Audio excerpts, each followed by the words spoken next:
Ẹ káàbọ̀ sórí Dudu Flakes TV. Orúkọ tèmi ni Oge Aládùkẹ́. Èmi á máa kọ́ wa ní àwọn ète, àwọn ọgbọ́n, àwọn tips tá lè máa fi improvise fún àwọn makeup slay wa. Bóyá a ní one or two things nínú box wa, ẹ má worry, we can work around with what we have. So I'll be taking you on some tips and improvisations on makeup slay. But ká tó tẹ̀síwájú, ẹ jẹ́ ká subscribe sórí YouTube channel wa. Ẹ ṣé gan.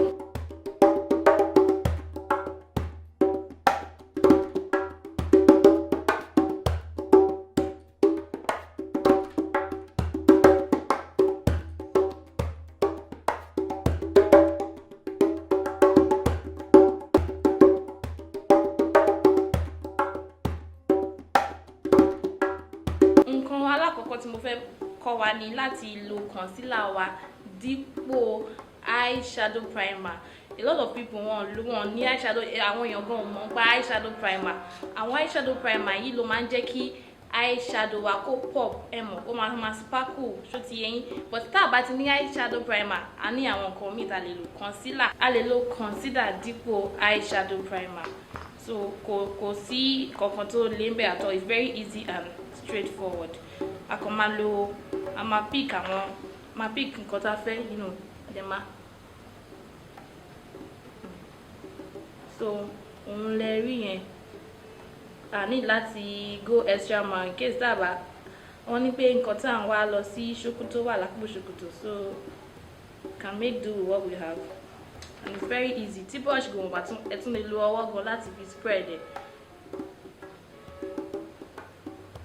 lórí crease mi, eye crease mi, mo spread ilé sí.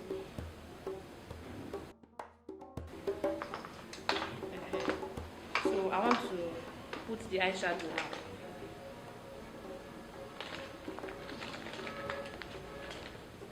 So ẹ ti rí tí mo ṣe concealer, tí mo fi concealer sójú dípò. Then this is my eyeshadow brush. So eyeshadow brush mi lele, kò tiẹ̀ need láti bu a lot of eyeshadow tẹ́ bá ti lo concealer yẹn. Iṣẹ́ kan náà ni concealer máa ṣe dípò eyeshadow primer ọ̀dẹ̀ nìyẹn. So ṣé ti rí pé ó pop síbẹ̀. Improvisation, you can just improvise with what we have. We can make with what we have. So eyeshadow, concealer in absence of eyeshadow.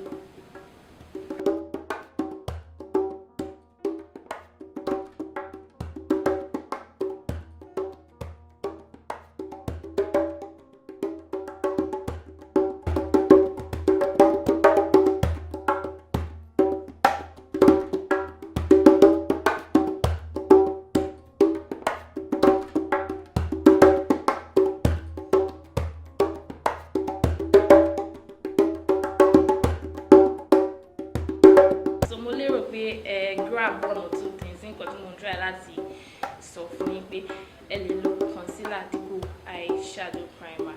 Ẹ má gbàgbé láti comment, ẹ má gbàgbé láti most important, ẹ má gbàgbé láti subscribe sórí Dudu Flakes TV. Mo máa wá bí láti dáhùn àwọn ìbéèrè kí ìbéèrè tẹ́ bá ní fún mi. Ẹ dẹ̀ lè follow mi náà lórí Instagram Aduke, lórí Instagram AH_DU_KEH Aduke lórí Instagram. Ẹ ṣé gan ni.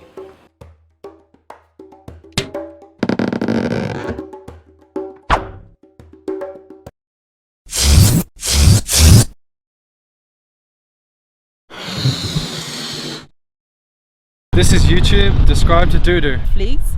My name is Tokumbo Latana. I'm a Nollywood actress recording live from London with my friend here. Subscribe to Dudu Flakes. Thank you.